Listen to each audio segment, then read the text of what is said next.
The Witch of Rouen, a complete account. Chapter 1. The Arrival.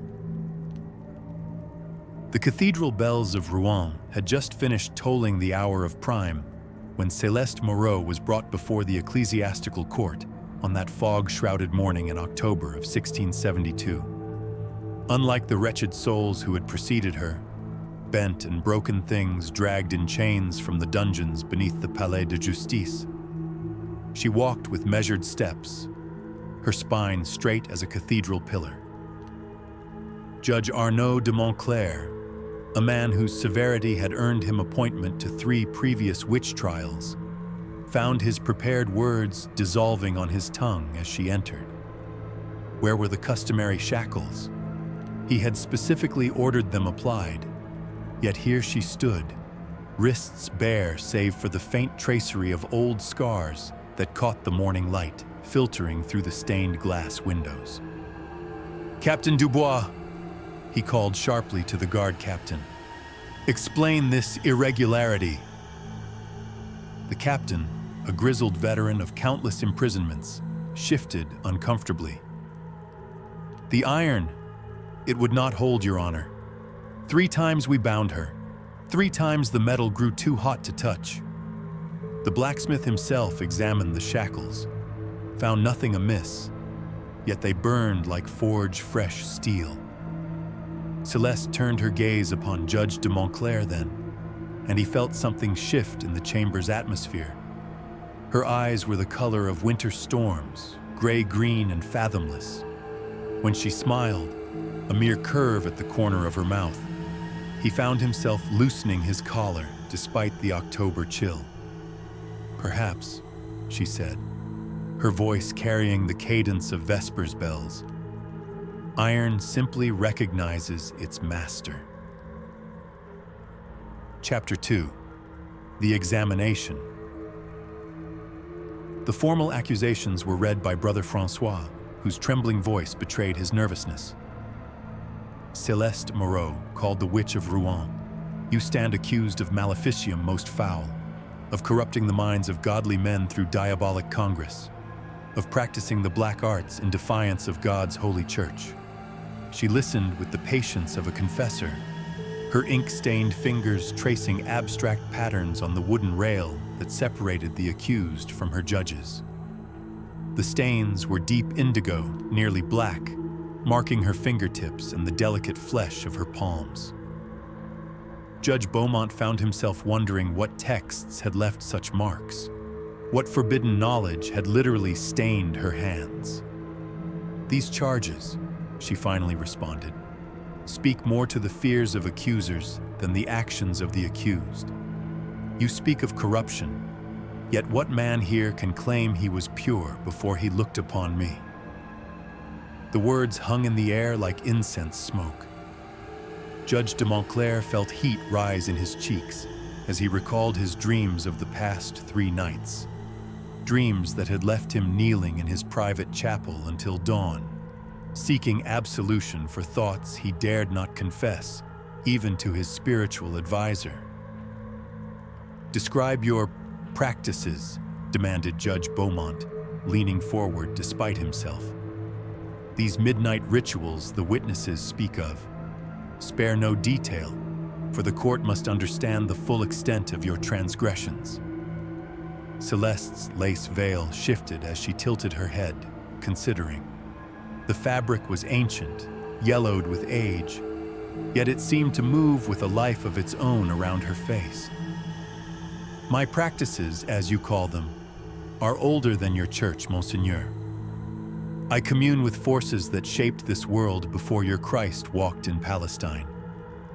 I speak to the darkness between stars, and sometimes," her voice dropped to barely above a whisper, "it speaks back." Chapter 3. The Testimonies. Witness after witness was called, each testimony more disturbing than the last. Marie Lenoir, the baker's wife, spoke of seeing Celeste dancing naked in her garden by moonlight, her body painted with symbols that seemed to writhe and shift when observed. She moved like flame itself, Marie whispered, her voice thick with something between horror and longing. I watched from my window for hours, unable to look away, unable to sleep for weeks after. Pierre Roussel, a merchant of previously unimpeachable reputation, testified that Celeste had merely touched his hand while purchasing herbs at the market. From that moment, he confessed, his voice breaking, I could think of nothing else. My wife, my children, my business, all became as shadows. I found myself walking past her cottage at all hours, hoping for another glimpse, another word. Father Dubois, the elderly priest of Saint-Maclou, perhaps provided the most damning testimony. She came to confession, he said, his aged hands shaking as he spoke. But instead of seeking absolution, she spoke of embracing shadows, of finding God in the space between heartbeats. Her words, they changed something in me. I began to question doctrines I had held sacred for 40 years. Throughout each testimony, Celeste remained serene, occasionally touching the faint scars that marked her throat and collarbone. Marks she claimed came from visions, from direct communion with forces beyond mortal comprehension. The scars formed no recognizable pattern, yet somehow they drew the eye, creating an optical illusion that made observers feel as though they were falling into depths beyond measure. Chapter 4: The Judge's Dilemma. As days turned to weeks, something unprecedented began to occur. Judge de Montclair found himself ordering longer sessions, requesting additional witnesses, demanding ever more detailed examinations of the evidence. His colleagues showed similar reluctance to conclude the proceedings. Judge Beaumont's private notes, discovered years later, revealed the extent of their fascination. The accused displays no fear, shows no remorse. Instead, she observes us with the patience of a natural philosopher studying specimens. I find myself altering questions mid-sentence, pursuing lines of inquiry that serve no legal purpose, but satisfy some deeper curiosity about the workings of her mind.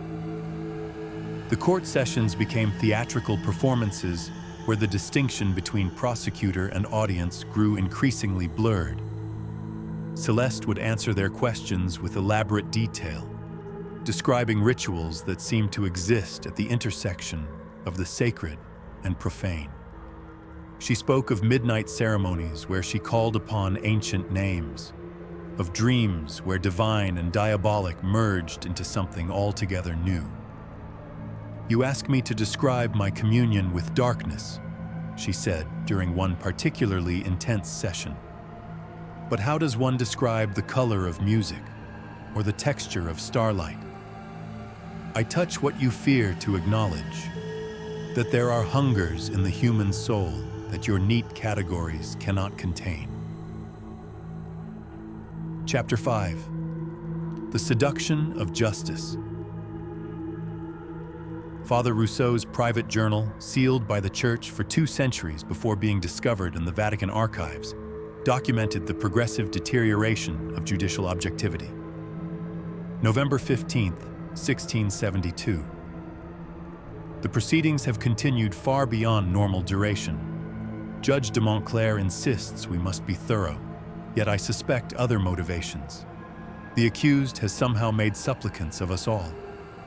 We who came to judge have become the judged, measured against appetites we dare not acknowledge.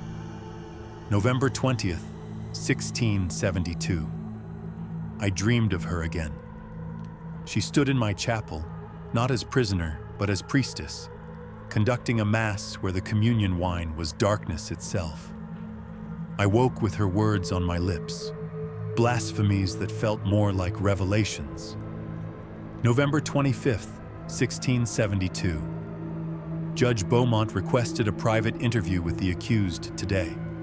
His excuse was the need for clarification on theological points, but his eyes betrayed him. We are all becoming complicit in something we lack the courage to name. The transformation of the court was subtle but unmistakable. Guards who had initially regarded Celeste with suspicion now competed for opportunities to escort her to and from her cell.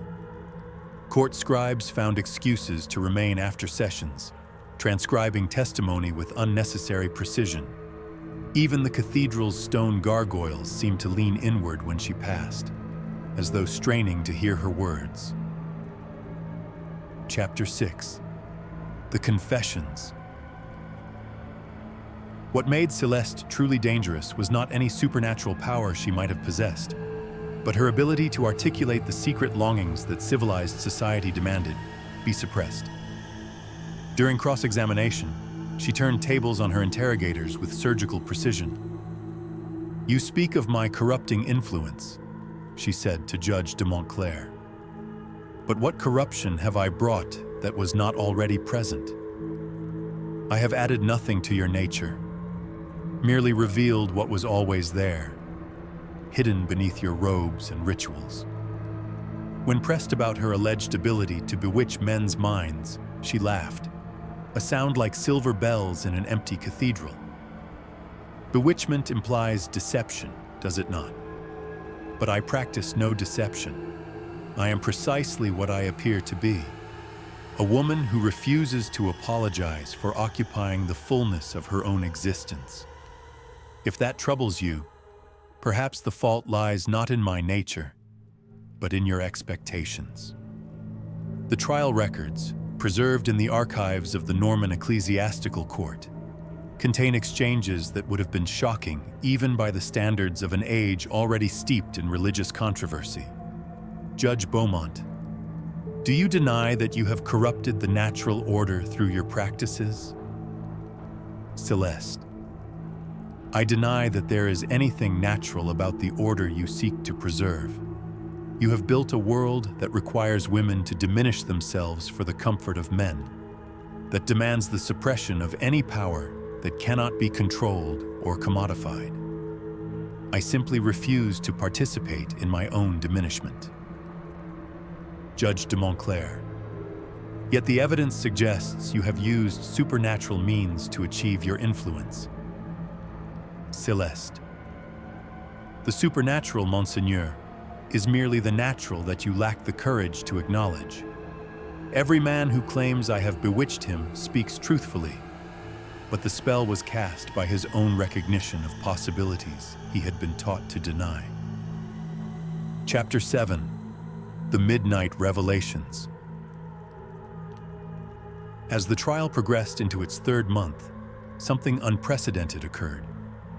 Guards reported that Celeste's cell remained dark throughout the night, yet witnesses claimed to see strange lights emanating from within. More disturbing still were the reports of judges and court officials found sleepwalking in the cathedral gardens, all converging on the tower that housed her chambers.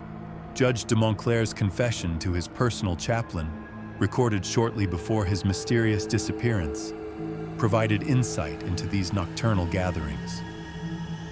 I wake to find myself in the garden below her window, with no memory of how I arrived there. Others stand with me. Beaumont, the scribes, even Father Rousseau. We do not speak, yet we are connected by something stronger than words. She appears at her window, not as prisoner, but as... I lack words for what she becomes in those moments. She speaks of things that make no sense in daylight, yet feel like absolute truth in the darkness. These midnight revelations became the subject of whispered speculation throughout Rouen. Citizens reported dreams of unusual vividness, of being called to witness ceremonies that blended Christian imagery with far older symbols. The boundary between waking and sleeping seemed to blur for anyone who had encountered Celeste during her trial. Chapter 8. The Final Sessions. By December, the pretense of conducting a normal trial had been abandoned entirely. Sessions now resembled philosophical salons where theological doctrine was debated with the passion of lovers and the precision of scholars. Celeste had somehow transformed her accusers into students, eager to learn whatever dangerous knowledge she might impart. "You seek to understand the source of my power," she said, during what would prove to be the final recorded session. "But power is not something one possesses. It is something one embodies. I am powerful because I am completely myself, without apology or explanation. This terrifies you because you have spent your lives becoming someone other than who you truly are." The court stenographer noted that at this point, Judge Beaumont removed his ceremonial cap and placed it on the table, a gesture of surrender that violated every protocol of ecclesiastical justice. "What would you have us do?" he asked, his voice stripped of judicial authority. "Nothing," Celeste replied. "Absolutely nothing. You cannot grant me freedom because I was never your prisoner. You cannot condemn me because your condemnation has no power over one who does not seek your approval. You have trapped yourselves in a drama where I never agreed to play the role you assigned me." Chapter 9. The Vanishing. The final entry in the trial records, written in Judge de Montclair's own hand, bears the date of December 21st, 1672. "The accused has rendered judgment upon us all. We came seeking to impose order upon chaos, to categorize and control forces beyond our understanding. Instead, we have discovered that we are the chaos, and she the order we fear to embrace. The trial ends not with verdict or sentence, but with recognition that we have been examining ourselves rather than her. Celeste Moreau, called the Witch of Rouen, is hereby released from custody, not by authority of this court, but by her own sovereign will. May God have mercy on us all." That night, the winter solstice, witnesses reported seeing a figure walking freely through the streets of Rouen, her lace veil gleaming like frost in the moonlight. By morning, she was gone, leaving behind only the memory of her unbound wrists and the troubling recognition that the most dangerous magic was not in her spells, but in her absolute refusal to be anything less than holy herself.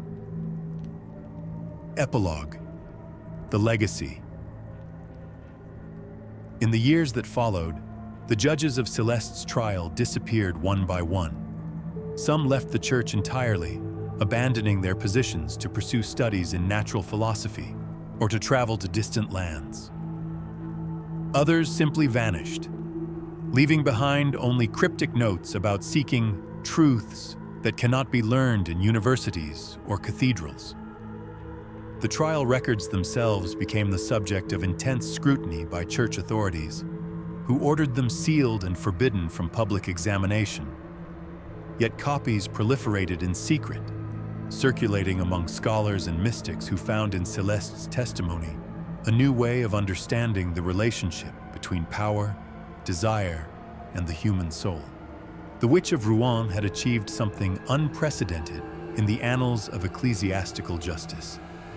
She had transformed her trial from an instrument of condemnation into a catalyst for revelation. In refusing to accept the role of victim, she had forced her accusers to confront the arbitrary nature of their own authority and the shadows they had cast over their own souls.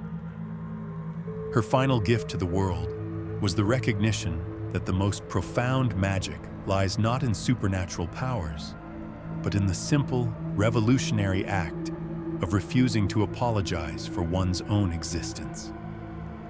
In a world that demanded conformity, she had chosen authenticity. In an age that required submission, she had embodied sovereignty. And in the hearts of those who witnessed her trial, she left a question that would echo through the centuries. What might the world become if every person possessed the courage to be completely, unapologetically themselves? The answer, like Celeste herself, remains beautifully, dangerously free.